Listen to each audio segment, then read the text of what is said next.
Hello everyone, and welcome back to my show. I'm Dr. Lott from Acupuncture is My Life. Now, I've been asked by several of my patients recently about the effects the coronavirus can have on an obese person because they have several friends and family members who are obese and they're quite concerned. So in this episode, I plan to discuss the relationship between the coronavirus and obesity. First, let's understand how obesity is diagnosed.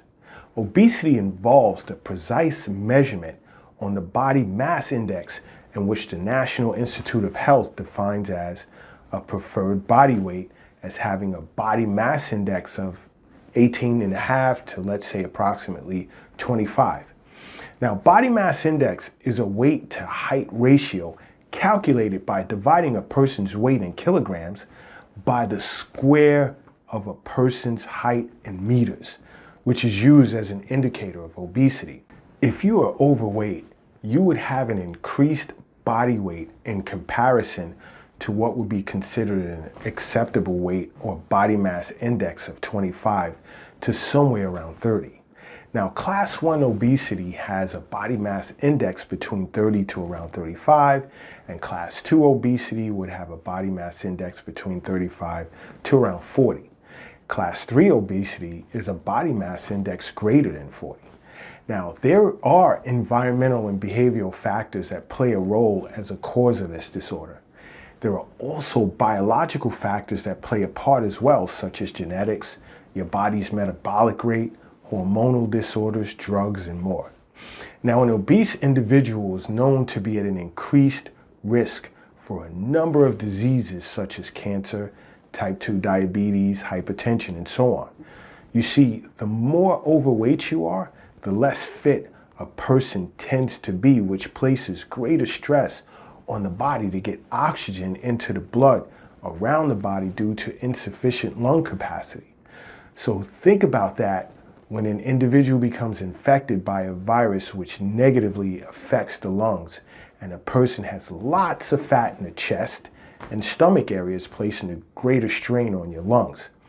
Some of my colleagues who work in hospitals here in New York City have told me that on average, upwards of 25% of patients they've seen on ventilators were obese. I have even seen reports that have stated that a large percentage of morbidly obese patients admitted into hospitals in other countries required mechanical ventilation. Now again, due to reduced breathing capacity as a result of high levels of fat in the chest and stomach areas putting pressure on the lungs, making it difficult for the lungs to fill to capacity, which adds to respiratory distress in coronavirus patients. Now, this not only places a great deal of strain on the lungs, it also places a great deal of strain on the heart as well, which exacerbates coronavirus symptoms. Now, if you've not seen my episode on acupuncture, the coronavirus, and the heart, please watch that episode to gain some insight on how this virus negatively impacts the heart. Now, I also want you guys to understand that fat tissue is also seen as a potential source of unchecked inflammation, which usually causes damage to organs throughout the body. I discussed this in the episode on acupuncture, the coronavirus, and multiple organs. Now, people who are considered obese tend to have an unbalanced or inflamed immune system. Their immune system tends to display high levels of inflammatory signals that are similar to inflammatory signals elicited by the coronavirus, thereby causing the immune system to overreact when they become infected. Now, once infected, an obese person's fat-dwelling reservoir of immune cells become activated, thereby causing excess swelling and inflammation. Individuals who are considered obese or even overweight. Now, that's the time to pay more attention to your diet, sleep pattern, and attempt to put yourself on some type of exercise regimen, as well as visit your local acupuncturist if you can, along with consulting your physician for added tips and recommendations. Now, I was asked by several people as to how does an acupuncturist treat an individual who's obese and would like to lose weight in order to live a healthier lifestyle. Now, when it comes to traditional Chinese medicine, the incidence of obesity is tied to several contributing factors, those being insufficient righteous qi, lack of exercise, and proper diet, as well as constitutional factors.